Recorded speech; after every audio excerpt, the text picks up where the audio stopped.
Hello everyone, I'm your host Akuma, and welcome back to another episode of Morrowind on Lasting Impressions. In our previous episode, we got a little bit of glass armor. Happy, happy, happy!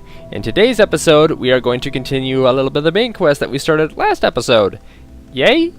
Anyway, we are right outside the, the Aldscar Inn in Aldrune, and today we are going to, well, first thing we are going to do is harvest that trauma root that had nothing in it. Never mind. We're going to come up here to the bookseller and buy a book for a Hasfatzanar, but I'm going to call him, I don't know. I don't freaking know his name. It was an Ashlander name. You can't pronounce those. Kodas Kalanas. Okay, I'm going to give you 10 gold. I'm going to give you 10 gold. Thank you. And then you are going to sell me a poetry book. A less rude son. I don't know if that one sounds good. Ancestors, Ashland hymns? He is an Ashlander. Good enough. 34, please. Thank you. Yes. We are actually running very low on gold right now. What was it? Less than 400? Or just 400? We're certainly under 400 now after buying a book. Yeah, the glass armor really eats away into your funds. The trade-off is so friggin' worth it, though. From a 14 level kite and cuirass to a 73 defense glass cuirass? Oh yeah, totally worth it. Hey, don't you disagree with me. I saw you shaking your head. Business? Thoughtful gift. This is a gift for me? I am amazed. A copy of Ashland Hymns? Simple sentiments simply stated. I gratefully accept your gift. My people have never loved the written word, and I lament their ignorant scorn for such common yet potent magic. I thank you, and I honor your courtesy, Kevin. It would please me to return your courtesy by answering your questions. What would you wish to know about the Ashlanders and the Nerevarine cult? Funny you should know those things, because I never mentioned them to you. Plot twist? Nerevarine cult. What do you know? They worship the great Ashcan and Hortator Nerevar, Moon and Star, who in ages past destroyed the evil godless dwarves. Remember when I said something about the dwarves all having vanished? The godless dwarves and banished the treacherous Dagoth-Ur and his foul host beneath Red Mountain. The cult is of small consequence in Ashlander worship, and only among the Urshulaku do its followers have any influence. Others Ashlanders' tribes share the sentiments of the cult, but regard the Nerevarine prophecies with suspicion and skepticism. Alright. Let's talk about Ashlander worship, the Urshulaku, and the Nerevarine prophecies. I have heard it said that prophecies foretell the return of a reincarnated Nerevar, who shall drive the foreigners from the Ashlands, and who shall cast down the false gods of the temple and restore the true worships of the ancestors. It is a dream that would appeal to every Ashlander, but it is thought but a silly ancient legend, and little more by many Ashlanders, myself included. Okay. What about the Urshulaku? They are the Ashlanders of the northern Ashlands and the West Gash, in the northwest of Vardenfell. I assume the West Gash is like wherever the lava was flowing.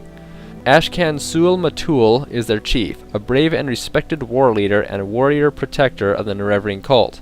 The Urshulaku camp moves with the herds, but usually lies close to the Sea of Ghosts. Can you tell me anything about the camp?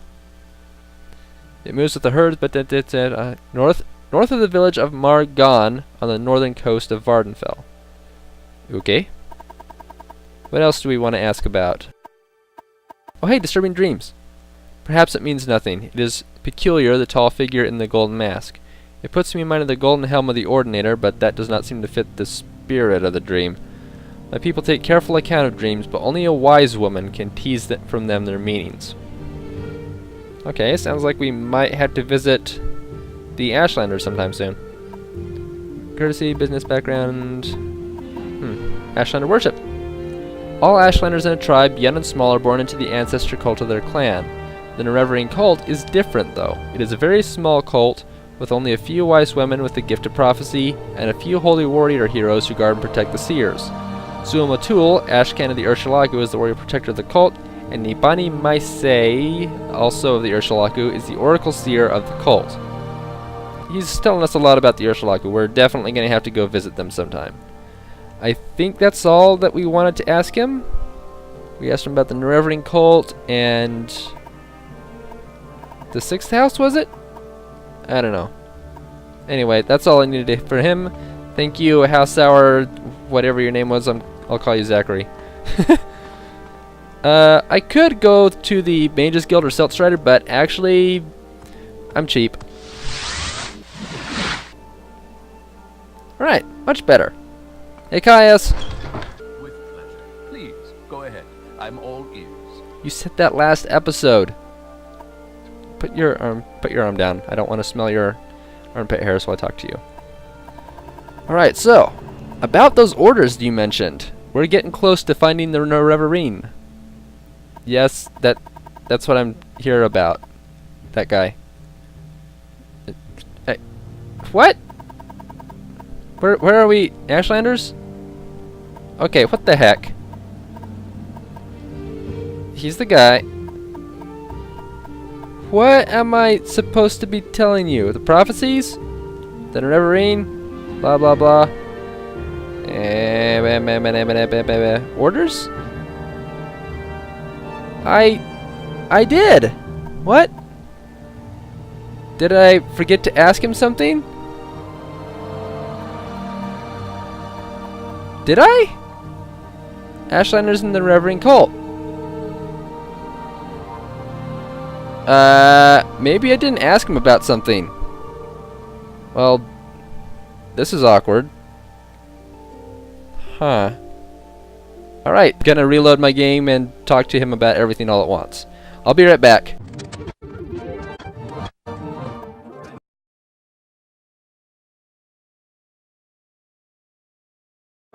Wait, that was interesting. Life as a trader. I am too old to travel now to risk the beast and bitter blights of the waste. Now I sit here warm and savor my imported. I can't talk. Now I sit here warm and savor my imported Cyrodiilic brandy while my adventurous son Hanat Zenasunabi assists me in my trade, seeking out sources of fine ebony and fetching them at fine prices. I wonder at my son. He has been so long away without a word to his father. Surely he wishes me to die of worry, so he may inherit this fine brandy. He has proposed to chart the rarely visited ancient underground complex at Mamea, west of Red Mountain. If you should chance to see him in your travels, chide him and tell him of an old man, and tell him an old man longs for news of his son and heir. Okay. Life as a trader. Blah blah blah blah blah blah blah blah blah. My trade. Okay. Carry on. Alright, I think that did it. Let me check my notes here. There! He gave me some notes where he has written what he thinks I need to know about the Ashlanders and the Nerevarine cult. These notes will satisfy the spy master, but he invited me to ask any questions I wish, and perhaps I can learn some other useful information from speaking with him. Okay. Now we can go back to Caius. You seem like very good company. Thank you for saying something different. Caius, I have what you need this time. It was a little embarrassing last time. That's all, folks. Thanks for your report, but keep Zansunabi's notes in the Ashlanders. You'll need them. I'm promoting you and sending you to the Ursulaku camp to speak with Sua Matuli and Nibani Maesa. Called it. But before you go, I think it may be time to tell you what's going on. Okay. The Emperor and his advisors think you have the appearance of meeting the conditions of the Nerevarine prophecies. That's why you were pulled out of prison on His Majesty's authority and sent to me, so you could satisfy the conditions of the Nerevarine prophecies and become the Nerevarine. Here, this is a decoded copy of the coded package you gave me when you arrived. Read it later, it should explain everything. As you'll see in the decoded message, the Emperor and his counselors say you have the appearance of satisfying the conditions of the prophecy. Do you really satisfy the prophecy? Are you really the prophesied Nerevarine? At first I thought we were just supposed to create a persuasive impostor. Now I don't know what to think. But I am sure of one thing. This is not just primitive superstition, and we will treat it seriously, just as His Majesty commands. So, Zain-Su-Bani, I think that's the first time I've said his name right, says Sua Matuli and Nibani Maesa at Ursulaku camp are the heads of the Nerevarine cult. So I'm sending you to speak with them. Tell them your story and have them test you against the Nerevarine prophecies. As heads of the Nerevarine cult, they can best judge whether you satisfy the prophecies. When you've spoken with them, report back to me. Here's 200 drakes for expenses and pick up essential supplies at Fort Moonmoth. Well, things just took a turn. Right, the Urshulaku camp. I'm gonna try to get as much information as I can. Close to the Sea of Ghosts, north of the village of Margon on the northern coast of Vardenfell. The fastest, smartest way to reach Margon is to take a Silt Strider from Baldmore to Aldrune, and from Aldrune to Margon. And I think you can also go to Cool, that might be easier. In Margon, look for a scout named Nuleno Tadas at Margon Outpost. She'll be able to tell you how to reach Urshulaku camp. Okay, what else? Anything else? Before you go, see them and them. I've asked them to put aside some potions and scrolls for you, courtesy of the Emperor. In particular, you'll want the cure potions. I hear the blight is very bad up north. And use the Divine Intervention scroll if you find you're over your head. You'll get you safe to an Imperial Cult Shrine where you can heal, refit, and try again. Okay. Can he train us in anything? Some good stuff. One good stuff. The other two I don't care about. Okay. So let's go to Fort Moonmoth. That was quite a twist. We're not really looking for or investigating the shoot, what's he called? Nerevar, the Nerevarine. We're sort of investigating the prophecies, but only because we might fulfill them. So, to recap, Kevin is probably the reincarnation of a god. A Dunmer god. A Dunmer who became a god. Named Nerevar. Also, and he was killed. It sounds like he's sort of responsible for the disappearance of the dwarves.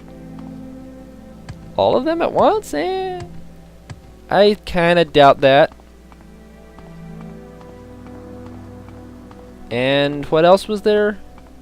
Okay, when Nerevar is reborn, he is called the Nerevarine, which I assume in the Ashlander tongue means Nerevar reborn. Why am I going to the Dunmer ruin? I need to go to Fort Moonmoth. Oh, there it is. Convenient. So I need to stock up on supplies. Oh boy. As far as we knew, I was just supposed to look for them, but okay. Man, where's... Well, darn it. Essential supplies, who am I supposed to talk to? Somutus Vunus and Crulius Pontanian. I'm not gonna remember those names. Let's see if I can find someone who... Honestly. No? And I'm walking. See if we can find someone who sounds close enough to those names because I've already forgotten. Urfing. It's definitely a Nordic name. No. That sounds right. Essential supplies, please. Here, Kevin? Kaya said you'd come by. I've chosen from my best scroll stocks. I don't know your preferences or situation, but blessings and barriers always come in handy. Purity of body sets you up amazingly in a fight, and of course Divine Intervention gets you safe to an Imperial Cult Shrine when all else fails. Here, they're paid for. Now, I don't know your budget, but you also want to browse my selection for scrolls to suit your own personal style. Alright, not bad. Oh wow, he gave us 2 Purity of body. Warrior's Blessing, he didn't mention that, but thank you. I may look there later. Paragon? Heh. Who are you? That sounds right. Essential supplies? Yes, Kai said a friend was heading into the back country and would need some potions. I've given you cures and fortifies. There's no charge. But if you'll take my advice and you can afford it, stock up on the cures. There's are no Imperial Cult cure altars north of Aldrune. The one at Gnissus is too far to the west, and we've heard many recent reports of diseased creatures and blighted creatures in the northern wilds. So 2 cure common disease, 2 cure blight disease, a cheap potion of fortify health, which I'll never use, fortify strength, fortify speed. Wow, he gave us quite a bit. Quite a bit. Blessings? Nope. I might even look at his spells later. But I'm definitely going to look around and see what all everybody here can give us. It's a little early, but... Prison Towers. I'm going to end the episode here. Thank you everyone for joining me from Morrowind today. Okay, who was checking me out? Who was the store checking me out? Are you like the keyhole from Alice in Wonderland? Did you whistle at me? Creepy! Maybe this door is a Daedra. Anyway, thank you everybody for joining me, and if you are new here, feel free to subscribe, but everybody be aware that Morrowind is run on your comments, so leave in the comments below what you would like to see for next episode. There are quite a few options I guess we could do. We can ignore the main quest, if you want to. If the main quest is boring you, all this plot and dialogue and whatever is just dull, well, change the next episode by leaving a comment. That's the entire point. Or we can continue the main quest and go through a whole bunch more dialogue if that's your thing. But first of all, we have to get to a point where we can hear the dialogue. So, do you guys want me to jump ahead to the Urshalaku camp? Or do you want to take a day or a weekend to get to the Urshalaku camp? If you do want me to make the trek there and record everything on screen, which might be fun, I will tell you right now, be sure to point that out as well. Also, everybody is saying to go to Margon and talk to a scout and then head to the Urshalaku camp. Personally, I think it would be easier if we go to Cool and then make our way to the camp from there. Let me show you on our map what we've got. That was it. Margon and Cool. What do we got here? There is Margon. And there's Cool. Cool's kind of on an island, so we'd have to go through the water. Alternatively, here's Margon. Either way, right here is the Urshalaku camp. Take note of the terrain and how far away each of these are. I'll move my mouse out of the way so you can ponder while I talk. Where are we going? Are you guys wanting me to show you the trek there, or do you want to skip the journey entirely because that kind of stuff bores you? And if it does bore you, how is it you got this far in Morrowind just on the dialogue alone? Anyway, leave your comments below, and come back next time for another episode of Morrowind, as instructed and requested by all of you. See you then.